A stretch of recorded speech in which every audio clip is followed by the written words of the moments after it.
going, everyone? Daniel Rodriguez here. It's time to review Better Call Saul, Season 2, Episode 9, titled Nailed. Spoiler review, make sure you have seen the episode. Tomorrow, April 18th, is the Season 2 finale of Better Call Saul. Don't worry, it's already been renewed for Season 3 for 2017, man. We're all good. More Saul coming our way. But very interesting episode. One of the great episodes out of the whole series, honestly. It's a very great episode. Let's get on to it, man. Should take me less than 2 minutes to recap, give you pros, cons, final score, all that great stuff. And seriously,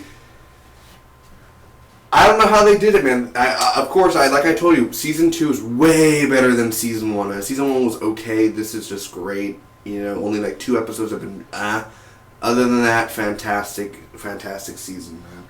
Can't wait for tomorrow. I'm ready. And then on the way to Season 3, man, we're going to places. So, you know, when will we see the rise of Saul Goodman, like the real Saul Goodman? I don't know. We'll soon. I feel like maybe end of Season 3, beginning Season 4, probably around there. But we'll see, man. Here we go.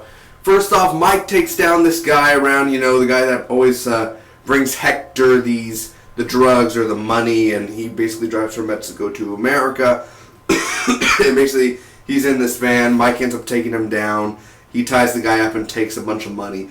Chuck and Mesa Verde are at this meeting, and they end up having these wrong addresses on these files, and it basically embarrasses Chuck and Mesa Verde, and the people at the council are like, we can't see you until 6 more weeks. And basically Chuck's like, like that. And it's surprising because Chuck's out in the public and electricity and everything, so he's not feeling that good, of course. Mike buys a round on the house. Be careful there, Mike, you're getting sloppy. Or around on the house. Buy it. I'm feeling lucky. You know, has like a bunch of hundreds. You gotta do it at the bar. Don't be like, look at all these hundreds. You know.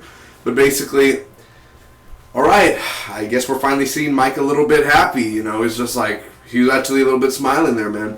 Jimmy and Kim are cleaning the office. There used to be a dentist office, now it's going to be a lawyer office, so they're painting, taking stuff out, putting some new stuff in. And they go see Chuck, and there's this fight going on, and he's like, I have to tell you this, Kim. Jimmy sabotaged my stuff. You did it while I was lying there, sick. You told Ernesto to go.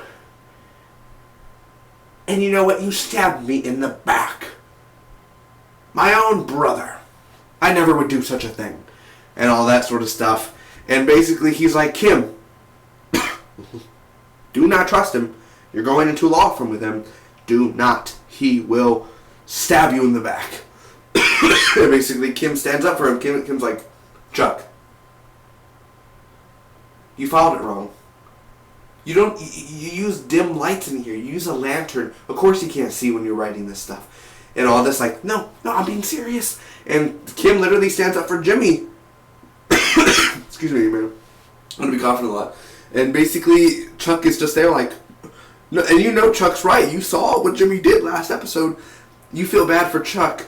But then it's like, oh, good thing Jimmy's not going to get big in trouble and everything. You know, it's kind of both ways, 50-50. And Kim and Jimmy end up leaving in their car. Kim hits him multiple times. He's like, how? And, I mean, what else are you going to do, man, when he puts his hand on the lap and everything? Poor Chuck, man. He feels pretty shitty, basically, sitting in the dark. Hello, darkness, my old friend.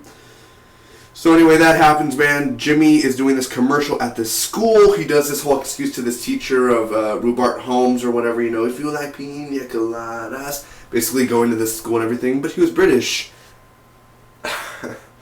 Yes, he was, but he moved to, he moved here when he was younger.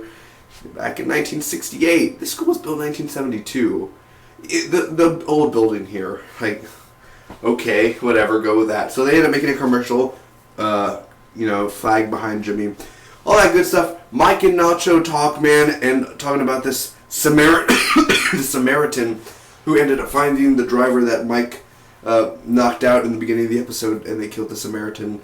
They ended up cleaning up. That's why the police don't know anything about the whole taking of money and everything. So Jimmy ends up bribing Lance to say that he wasn't at the copy machine that night about an episode ago. Chuck goes there, and he ends up arguing about this. He's like, did you see my brother in this store? And he's like, nope, I didn't. Dude, you're really... Chuck goes hard, dude. I mean, this girl's like, sir, can you help me with the copy machine? And Chuck literally is just like, don't you see me talking to him? Don't you see that? I was here. Like, he just went hard, man. And basically, Chuck loses it, dude, and electricity everywhere. He falls down. I don't think he broke his neck, but he injured himself pretty bad. I mean, literally just fell, and he falls. And Saul, Jimmy, he's on the other side of the street in the dark. He's like, call the police. Call. It's basically the end of the episode, man. Let me give you the pros first off of what I loved about this episode. First off, the ending of this episode, man, for sure.